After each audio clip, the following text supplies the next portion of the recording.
If you don't have enough tenacity, if you don't have enough drive to meet those standards, well, then you don't flip and deserve to be in the service.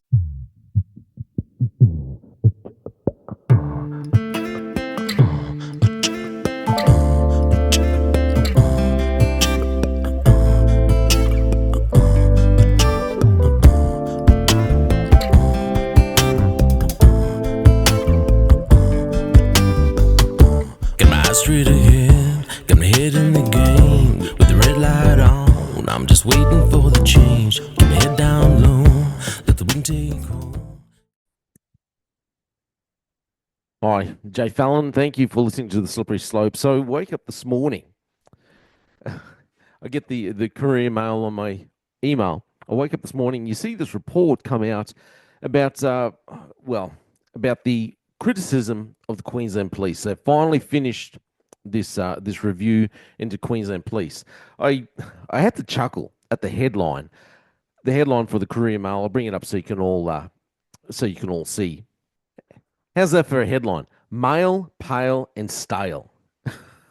Could you imagine making that headline about any other culture, about Asian, Indigenous culture, anything like that? If you put male, black and stale, or whatever it is, it would be racist in any other form. Directed at any other people group, that would be a racist comment. But yet you can say it about the white fella, whatever. Anyway, I just thought it was funny. But let's check out this article. Male, pale, and stale. Damning report slams police culture modeled by white men. So there you go. Steve Golshuski. He was described to me once. I remember getting an email from him. Actually, it was about the time it was after the Commissioner Katarina, good old Katarina, sent out the email about the mandates that were coming along. And as soon as I finished reading her email, straight away got an email from this fella, Golshuski, which came across as extremely aggressive, I thought. And I'd never even didn't know who Golshuski was. I just kind of heard of him a little bit.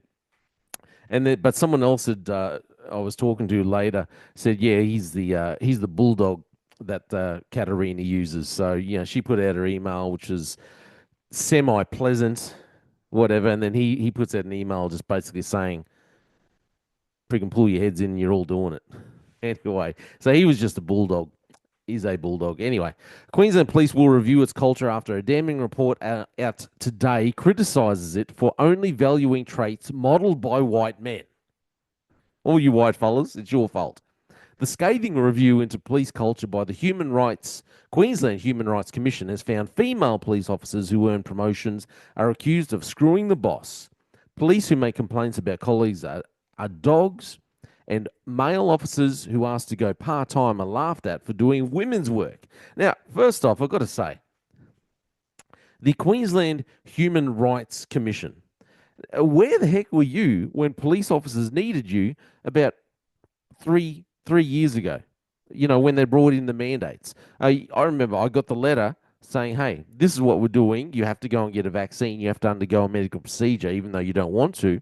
We know it's against human rights, and they laid it all out there. They laid all the Queensland Human Rights report out there saying how they're not supposed to do it, and then you turn the page and they say, however, we're going to do it anyway. And I thought at the time, well, why aren't the Queensland Human Rights pushing back against this? I think they were too busy working from home at the time. That's what my mate, the Simple Man, said anyway. Too busy working from home. They couldn't be found. They didn't want to stand up for anyone's rights at that time. But hey, now, want more diversity. Now we'll stand up.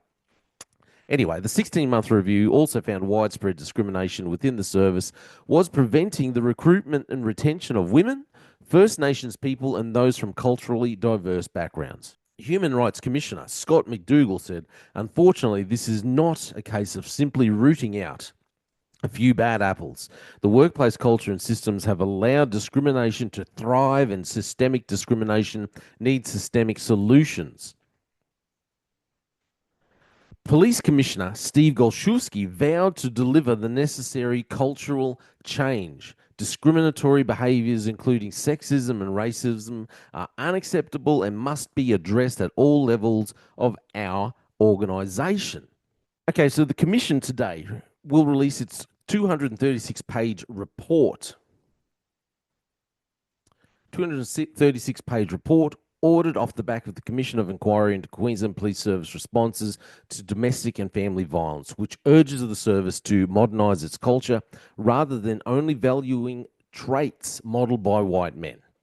Among its 36 recommendations is that the service should scrap its 100-metre swimming requirements to encourage more recruits from foreign countries. Well, I can't tell you the stupidity of that recommendation. Anyway, I'll get into that after. And place a larger focus on flexible work arrangements to compete with other industries. The 16-month review found widespread discrimination within the service was preventing the recruitment and retention of women, First Nations, and culturally diverse police. Unfortunately, this is not a case of simply rooting out a few bad apples. QPS's workplace culture and systems have allowed discrimination to thrive, and systemic discrimination needs systemic solutions. Human Rights Commissioner Scott McDougall said the review team conducted 137 confidential interviews with former, current, and prospective police between October 2023 and June 2024. Why? Why do you need to interview prospective police? Seems like a waste of time. Anyway, the result was many accounts of discrimination, sexism, and racism within police ranks.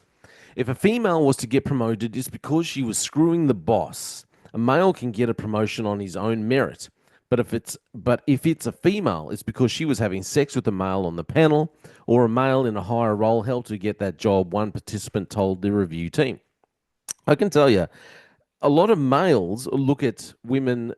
It's not because they think that she got the job because she was screwing around. A lot of the time, it's perceived, and the perception, I think, is correct.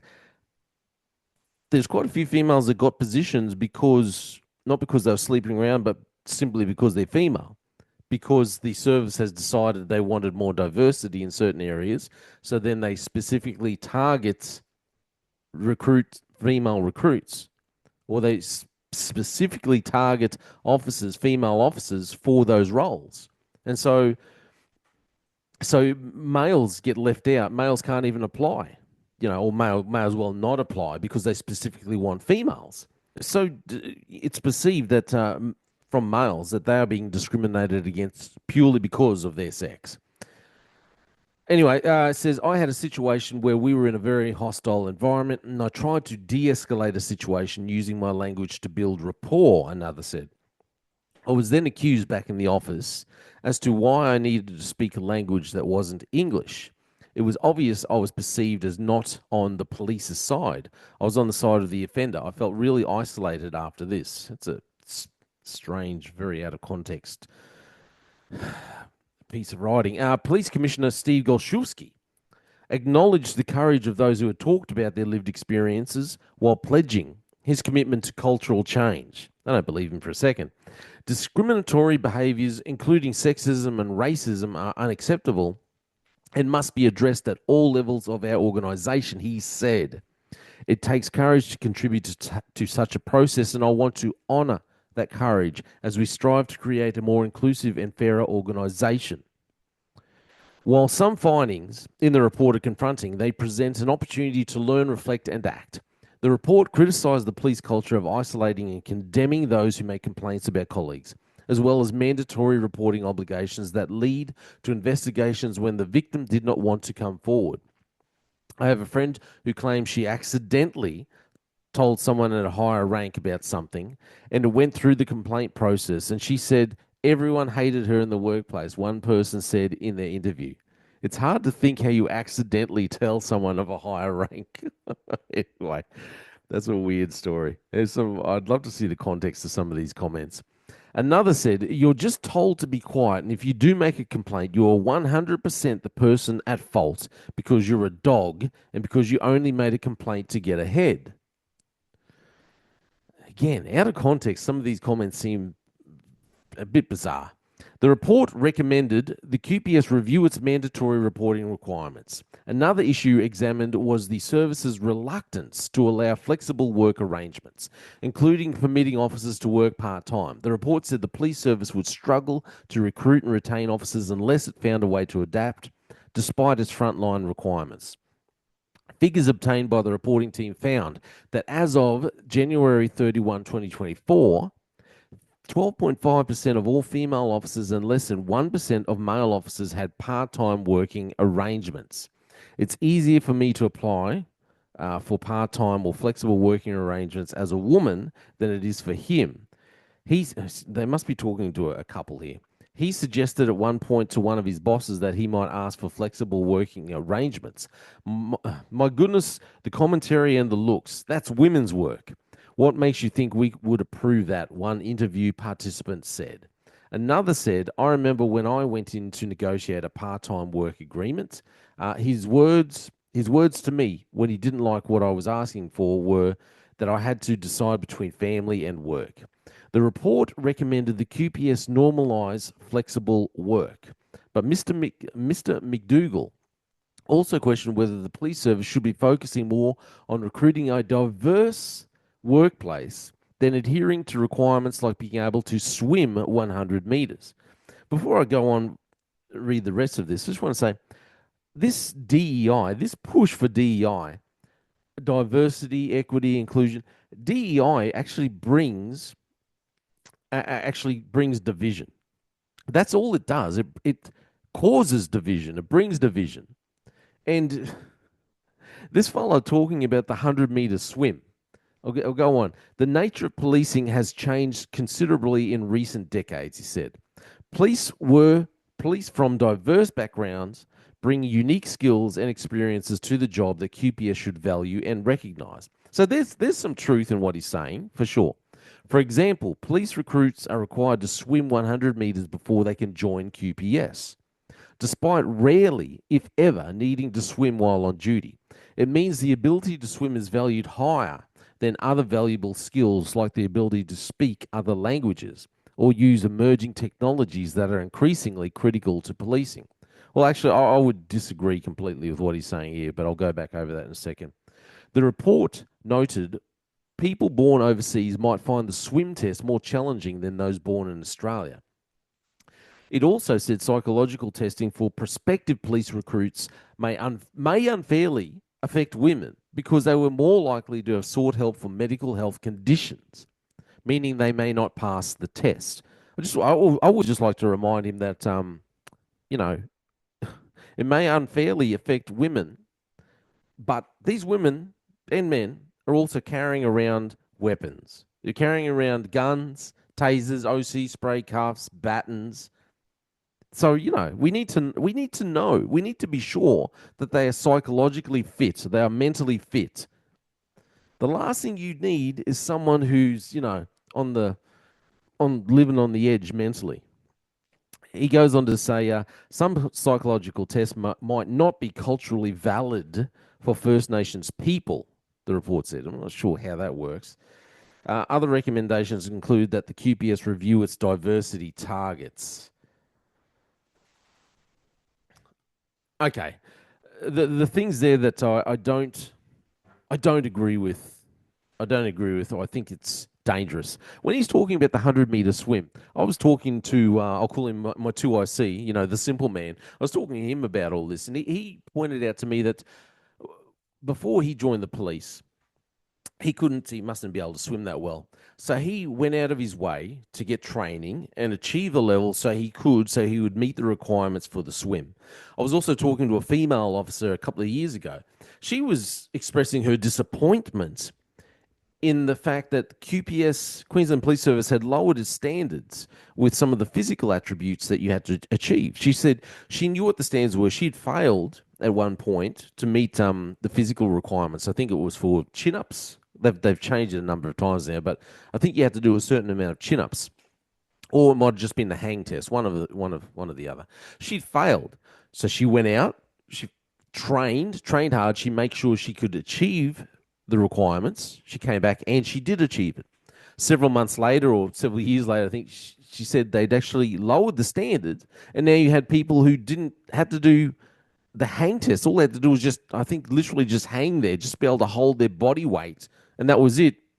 You pass. She said she felt disappointed. She felt kind of cheated because she said she'd made the effort to meet the requirements that Queensland Police Service had set, and then, but instead of Queensland Police Service keeping a high standard and advertising or trying to recruit females who could meet, who had the mental capacity, the mental tenacity to push themselves, physically and mentally to meet the physical requirements.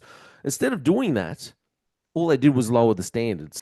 And while they were doing that, they also brought in quite a few male recruits who wouldn't meet the standards either.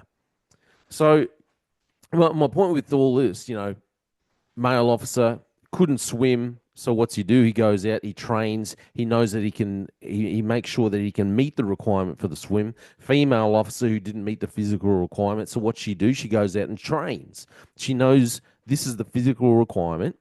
So she knows that she makes sure that she can meet the physical requirement. So she can make it through recruitment. So if all you do is think, well, we've got the 100-meter swim, but we're not getting enough people from overseas. I don't know why you need to attract people from overseas, and if they can't swim, what?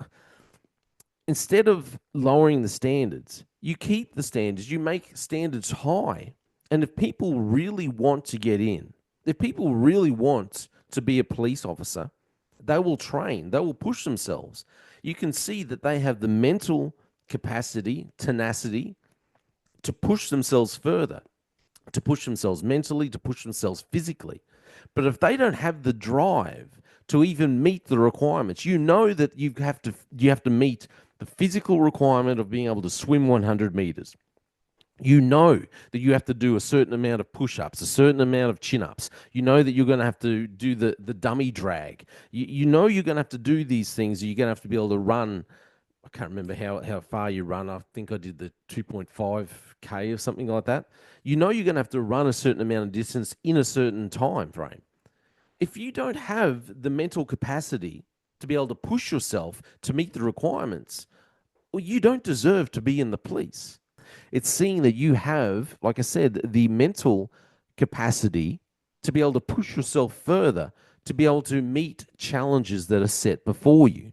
This is the problem. This is why I think we've had so many shootings in Queensland in the last couple of years, because we've lowered our standards. And I know I've harped on about this a lot, but we've lowered our standards. Queensland Police Service have lowered their standards. They've let in far too many police, far too many individuals that should not be in the police. They are not prepared mentally or physically for how hard and how demanding the job can be.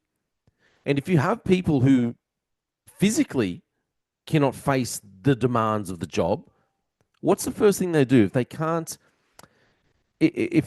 can't meet the physical attributes, if they can't meet the physical demands, all you do is go, well, I can't take this person out because I'm too weak, because I'm not fit enough, because I can't do this. I'm just too small a person, or I just can't think through things. I don't have the ability to be able to talk my way out of situations, to be able to communicate well enough, or whatever it is. All you do then is say, well, I've got a gun. I can just go for my gun. You go for the easiest thing. This is why I think we've had so many shootings over the last couple of years, because we've lowered our standards. So part of the problem I see is, yes, there is sexism, definitely. Yes, there is racism. But the Queensland Police Service rely too much on secrecy. They want to, they rely too much on not really being held accountable. But this diversity, this DEI rubbish is not going to help. Instead of lowering the standards so you can allow more people in who shouldn't be in, you should be raising the standards. Raising the standards and getting the people who are best suited to meet the physical and the mental demands of policing. Anyway, that's just my opinion. I'm Jay Fallon. What would I know? Thanks for listening to The Slippery Slope. And please like and share so this goes out to more people, and let me know what you think.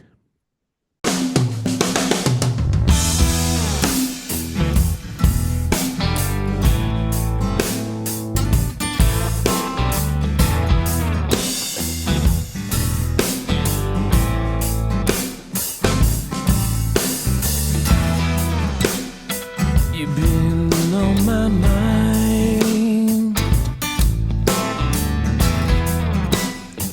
Still see the way you move. Your body shimmers in that little black dress as you walk across the room. Now I've got nothing left to say. I've got one thing on my mind. You still take my breath away. Your body moves me through space and time.